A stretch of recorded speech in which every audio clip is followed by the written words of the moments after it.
Merci beaucoup. Merci de votre accueil et de votre présence en dépit des grèves qui ne facilitent pas forcément les déplacements. Donc on va essayer peut-être, oui pardonnez-moi, on va essayer d'être le plus rapide possible pour ne pas retarder votre retour chez vous ce soir. J'ai une assez mauvaise nouvelle à vous annoncer, c'est que vous n'avez pas d'identité. Mais j'ai une assez bonne nouvelle, c'est qu'apparemment on survit à ce défaut d'identité, puisque vous êtes devant moi bien vivant, et que moi aussi je n'ai pas d'identité, et que je suis bien vivant. Alors pour vous en convaincre, je vous propose peut-être de réfléchir à ce que vous avez fait depuis ce matin. Quand vous êtes levé, vous êtes levé dans une certaine situation, mari, femme, parents ou pas parents, etc. Ensuite, si vous êtes très pieux, vous êtes allé à la mosquée ou à l'église, donc vous êtes défini comme croyant. Ensuite, vous avez vaqué à vos occupations professionnelles avec des fonctions assez différentes, que vous soyez membre ou non de MSF. Ensuite, vous êtes allé peut-être chez le dentiste, qui est généralement une identité qui transcende toutes les autres, sauf si vous êtes très croyant. Et puis ce soir, vous êtes dans une situation d'auditeur d'une conférence, et donc vous avez une identification un peu différente de celle que vous aviez, par exemple, il y a une heure, quand vous accomplissiez votre tâche professionnelle. Vous avez un certain âge, ce qui n'est pas un âge certain, mais vous avez un certain âge. Donc derrière vous, il y a un morceau de vie dans lequel vous définissiez, ou vous étiez défini de manière assez différente de la manière dont vous vivez aujourd'hui. Et puis, statistiquement, il est probable qu'un jour, vous mourrez et vous continuerez d'une certaine manière à vivre par le regard que les survivants porteront sur vous. Bon. Et donc, il est extrêmement difficile, et même à mon avis impossible, de résumer ce que je viens d'évoquer rapidement par la notion d'identité. Parce qu'au fond, nous avons tous des identités très différentes suivant les situations dans lesquelles nous trouvons. Alors, je crois que ce petit retour sur image nous apprend d'emblée trois choses. La première, c'est que l'identité est un événement plutôt qu'une essence. Et là, je fais allusion à une définition du concept par le philosophe Gilles Deleuze, que j'aime beaucoup. Il nous dit que le concept ne doit pas dire l'essence, mais l'événement. Alors l'événement, pas au sens Marignan 1515, hein, mais le processus, la dynamique, et non pas l'essence comme quelque chose d'intemporel, de fixe. Et effectivement, dans l'exemple un peu trivial que j'ai donné au début de mon propos, on voit bien qu'il n'y a pas une naissance, que vous n'êtes pas porteur d'une naissance identitaire, que vous n'avez cessé de produire de l'identité par les événements dans lesquels vous étiez, chez le dentiste, à l'église, à la synagogue ou je ne sais où.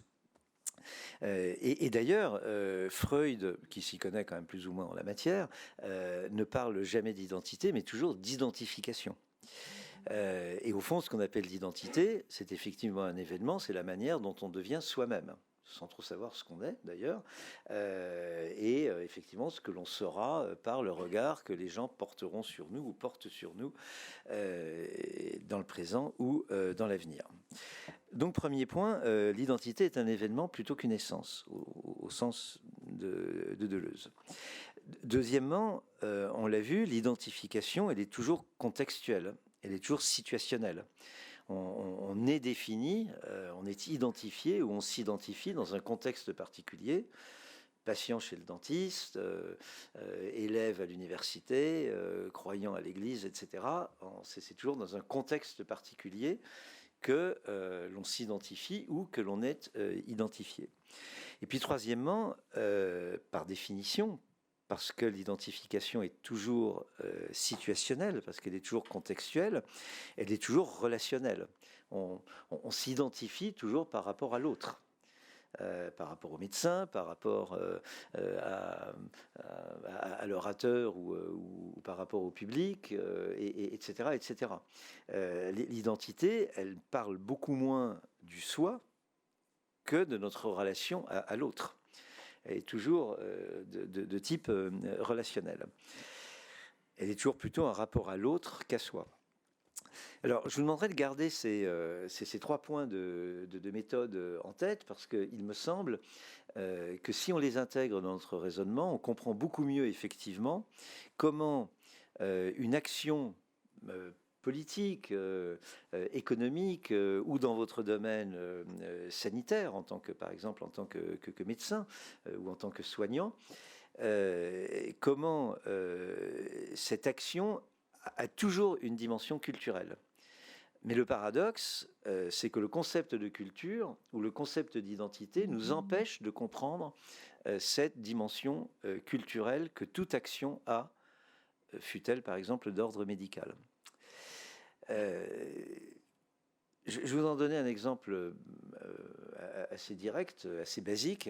L'acte politique de base, à peu près dans toutes les sociétés, c'est de tuer son adversaire politique. Le crime politique existe à peu près dans toutes les sociétés, y compris en France, par exemple. N'hésitez pas à regarder y compris en France, nous avons des ministres qui ont été assassinés il n'y a pas si longtemps que cela. Donc ça, c'est un acte politique de base, à peu près universel, mais il a toujours une connotation culturelle, en ce sens que le mode opératoire de l'assassinat politique répond toujours à des techniques ou à des symboliques qui sont liées à une société donnée. Par exemple, au Kenya, quand vous tuez votre adversaire politique, généralement, vous le découpez en petits morceaux. En tout cas, dans la société Kikuyu. Bon. Pour reprendre le terme que m'avait confié un journaliste à propos du dernier meurtre de parlementaires au Kenya, dans les années 1980, si mes souvenirs sont bons, on l'avait retrouvé like a meatball, comme une boule de viande.